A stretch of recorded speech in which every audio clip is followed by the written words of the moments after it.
The World Food Program requires 200,000 metric tons of grains to end hunger in Zimbabwe. Uganda's central bank says although economic growth prospects remain positive, the outbreak of the coronavirus may affect the growth outlook. On the world today. There is considerable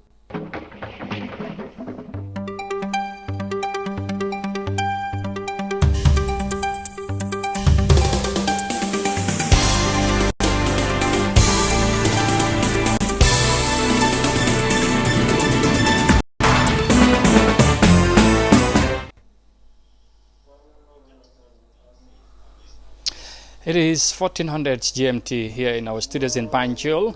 You are watching The World Today on iAfrica TV, and I am Amadou Kante, and now the news in detail.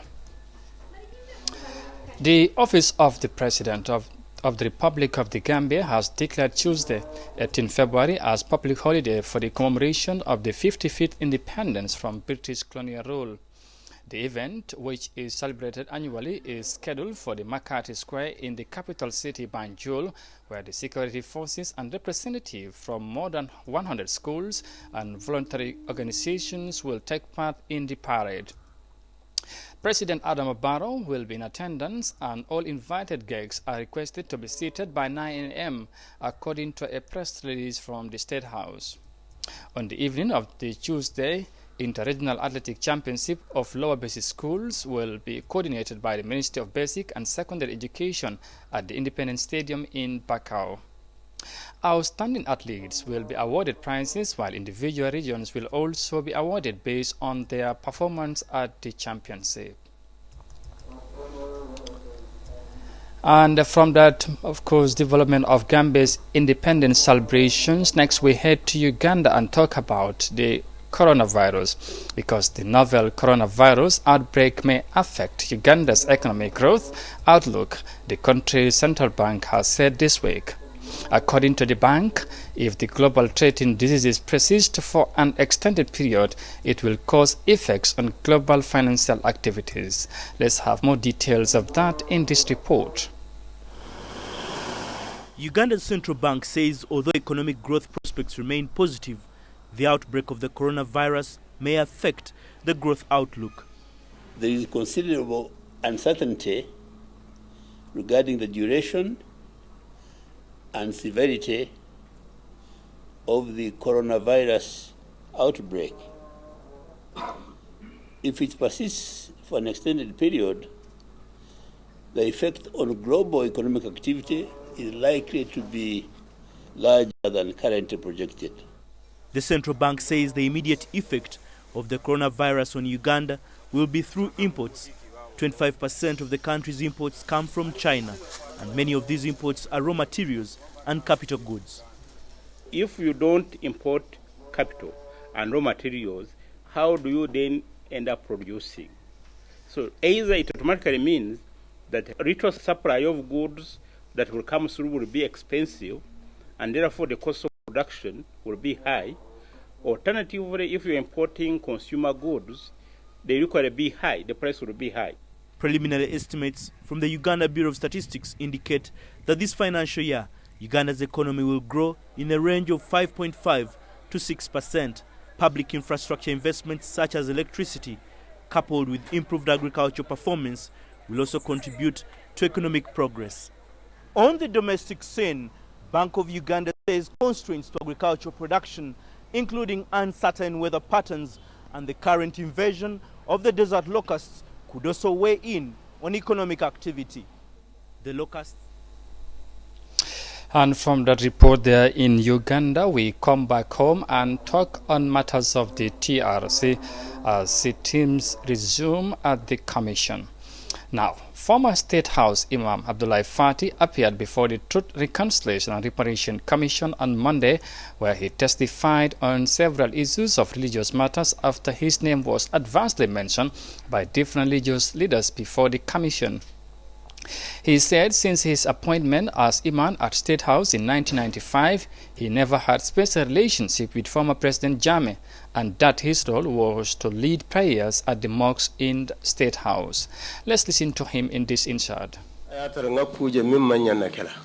if I saw something that should not be,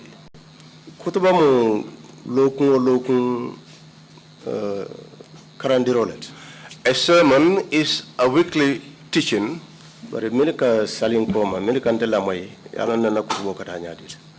Those who listen to my sermons, who pray behind me, know how my sermons used to go about.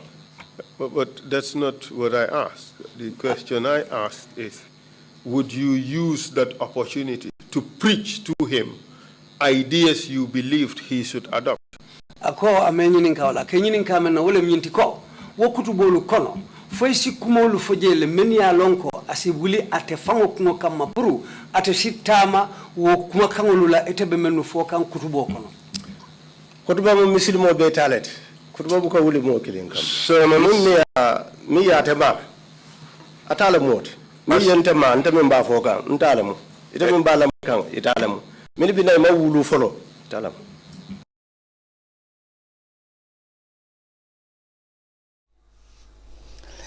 Imam Fati also explained that the Gambia Supreme Islamic Council, of which he was a member of the Dawah and Fatah, was established by religious scholars to coordinate Islamic matters in the country.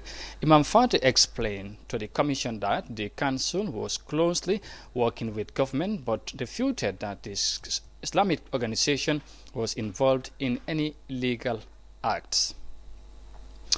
And of course, we will bring you more details of that testimony of Imam Fati at the DRC in our subsequent news bulletin. Now to Zimbabwe, where millions of Zimbabweans continue to face the crisis of food shortage as the World Food Programme struggle to raise enough resources to remedy the situation. The Global Food Agency now requires to provide 200,000 metric tons of grains to address critical food aid to about 4 million people in 6 months. And let's have more details of that situation in Zimbabwe in this report. The World Food Programme requires a staggering 200,000 metric tons of grain to disburse critical food aid to about 4 million people over the next 6 months. But it's not sure it can reach them all. In order to scale up to the 4 million, we'll need additional resources. So we may not be able to reach the full number. We're planning to get up to 3.5 million this month. But we may not be able to, and to continue that through April, but we may not be able to get to the full 4.1 million if we don't get additional resources. The United Nations agency is $103 million short of its $212 million appeal to meet the hunger emergency, which shows no sign of letting up, as projections for the current season are also bleak. Ideally, we would be hoping that harvest in April would begin to alleviate the food shortages in the country, but preliminary information indicates that the late arrival of the rains meant that many crops wilted in the fields. Farmers didn't have enough additional seeds to plant, and so we're not expecting good news about the upcoming harvest. The Zimbabwean government is procuring its own grain under a separate state food assistance program. It recently lifted a ban on the importation of genetically modified maize as it attempts to mobilize the 110,000 metric tons of maize needed each month to make sure that nobody goes hungry. From that report there in Zimbabwe, and of course finally we head to DR Congo, where the director of World Health Organization has announced the decline in Ebola cases in the Democratic Republic of Congo, but warned that even a single case could trigger serious problems. Let's have more of that in this report. The Director General of the World Health Organization is cautious about contracting the Ebola virus in the DRC. Handshakes been discouraged because the disease is highly contagious. Dr. Tedros Ghebreyesus' visit comes 2 days after the WHO extended the health emergency status of the Ebola outbreak. Ebola has declined really significantly, and it's almost being finished actually, and we're at the end of the tunnel now. But at the same time, because of the security condition in Eastern DRC. Even one case could trigger serious problems. So for me, it's like taking a caution, saying it's not over until it's over, even the last case.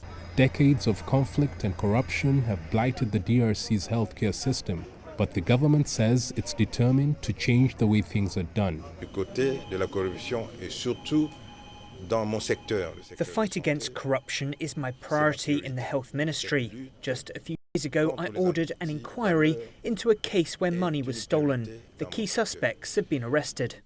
The DRC president is set to endorse the roadmap that the Congolese and international health experts will design for improving the health sector. The DRC is grappling with many epidemics that have killed thousands of people over the past 2 years. International partners hope the new strategies for building a stronger healthcare system will stop the deaths of Congolese citizens from preventable diseases.